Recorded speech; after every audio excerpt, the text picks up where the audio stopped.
college students drink excessively when they party because it's definitely part of the atmosphere.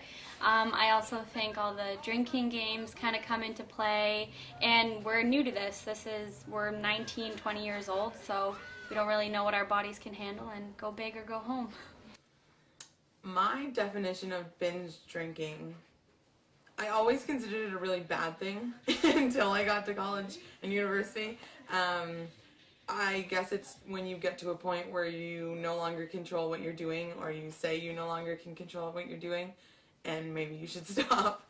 Whatever. So, I think if you take binge drinking a little too far, maybe go out a little too many times throughout the week, it will definitely start to affect your school. Your marks will slip, your attendance will drop. And I know personally, if I drink a lot of nights, it starts to affect my athletics and how I'm feeling, my workouts, and all that kind of stuff. So I think that, especially at our school, a lot that goes along with binge drinking is making irrational decisions and doing things that you really shouldn't, or, you know, simple things like taking out too much money from your ATM when rent is due the next day and you probably shouldn't have done that. There's a pub on campus, so you kind of want to be part of the whole college experience, and you want to make the friends and fit in.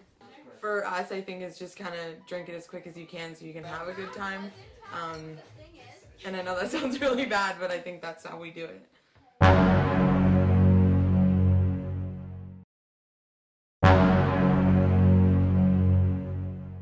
I think that it's slightly obvious the effects that come with binge drinking. However, a lot of people don't seem to realize when they get to a point, they think that they can handle a lot more than they can, but when you can't stand, that's not handling it. Is there any other reason why we go out drinking? There's definitely celebratory drinks, and after exams, you know, you'll want to go out and party. Once school's done, you'll want to go out and party. You found $10 on the ground, you want to go out and party. There's a lot of reasons why people want to go out and party, so I guess that's an excuse that students will use to be able to binge drink. I get pegged right in the No, face. you won't. I swear.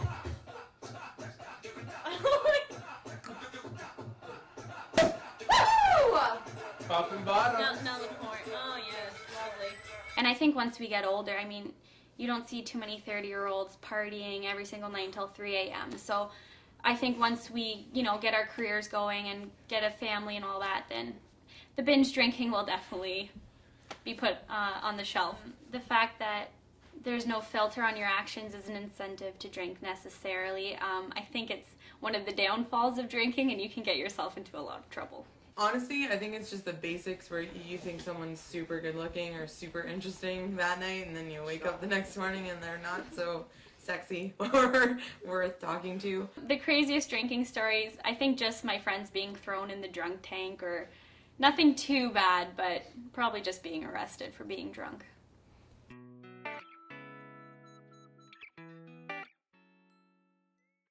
I know for me in my high school, every single summer that I was in high school, someone died from drinking and driving, and it was because of excessively drinking. In 2 of them, I was in the backseat of the car, and I think that that's where I understand that you shouldn't drink and drive, and, you know, that's what is preached, but if you only have a couple of drinks, it usually doesn't affect as much, so there had to be an excessive amount of drinking behind that. I know for me, like, watching people sober when they're drunk, it's just like, holy crap, you look like an idiot. And I think that's what that movie's gonna do. It might not have, like, a severe effect on people, but I think it's definitely gonna say, this is a reality, this is what can happen, and trigger that in your mind that maybe you should do that.